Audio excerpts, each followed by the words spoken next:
5 Myths of Communism.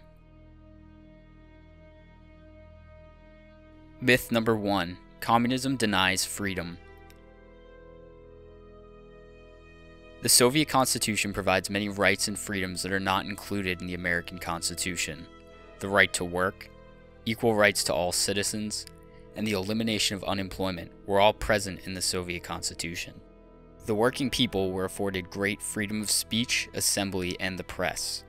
Workers were given these freedoms and rights regardless of nationality or race. A socialist country like the USSR was able to provide these benefits as it strove to achieve communism. For workers, communism provides more freedom than capitalism could ever deliver. Under capitalism, the workers' rights and freedoms are subordinated to the capitalist economic system. Myth number 2. All incomes are equal. Marx never claimed that all workers would earn exactly the same incomes under communism. This is a liberal distortion based on ignorance. Marx states, "In a higher phase of communist society, after the enslaving subordination of the individual to the division of labor, and therewith also the antithesis between mental and physical labor has vanished, after labor has become not only a means of life, but life's prime want, after the productive forces have also increased with the all-around development of the individual, and all the springs of cooperative wealth flow more abundantly, only then can the narrow horizon of bourgeois right be crossed in its entirety, and society inscribe on its banners, from each according to his ability, to each according to his needs." As we can see, there's absolutely no reference to all people earning the exact same wages found in Marx. The claim is rather a slander against Marx by his critics. Under communism, people will contribute to society according to their abilities and receive according to their needs. Under capitalism, workers receive a wage in exchange for their labor power. The capitalist, being the owner of the means of production, receives a profit produced by the working class in production. Wage labor as an institution is abolished under communism. So the idea that communism represents the equalization of wages is patently false. The abilities and needs of different people vary in society, so it's not true that under communism people would be compensated equally. Myth number 3. Communism killed millions. Anti-communist authors such as Robert Conquest claim that Joseph Stalin is responsible for the deaths of 15 million people.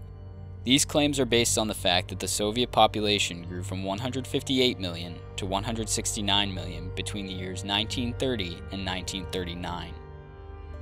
The population predicted by Conquest growth model is 184 million, which he uses to base his absurd conclusion that Stalin killed 15 million people. He ignores the fact that birth rates decline when rapid industrialization occurs. The 5-year plans of 1928 and 1933 were extremely successful towards the industrialization of the Soviet economy, which occurred exactly during the period that the author is investigating. These lower birth rates completely explain the relative decrease in the Soviet population. This is merely an attempt to demonize Stalin in a way that is both factually wrong and disingenuous.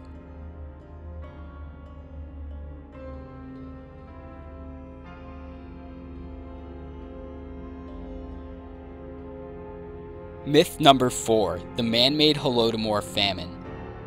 Professor Mark Tauger is the leading U.S. expert on Soviet history, particularly in the field of Soviet agriculture. Using archival evidence from the 1932 Soviet archives, Tauger shows that there was a decrease in the physical grain procurement in the year 1932. This suggests that the physical grain output decreased in this year and contributed dramatically to the famine. This evidence contradicts the claim made by pro-capitalist apologists that the famine was a deliberate, political famine, manufactured by the Communist Party to starve its dissidents in Ukraine.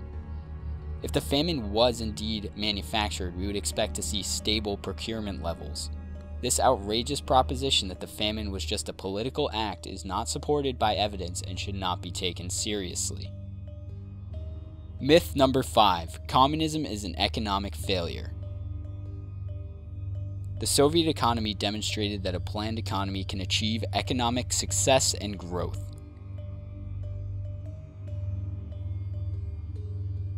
In capitalist political economy, the law of value determines investment based on the principle of maximizing profits for the capitalist class. It is plagued by recurrent economic crises of overproduction, which causes misery for the working class. During the depths of the Great Depression, the capitalist economies were in a state of stagnation, marked by low growth and high unemployment.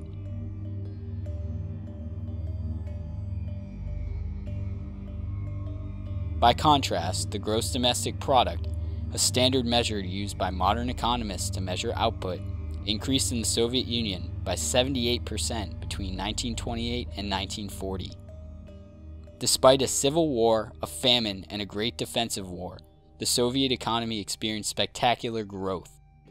Undoubtedly, the Soviet economy experienced this enormous growth of its productive facilities, while at the same time providing education, healthcare, and housing for its citizens.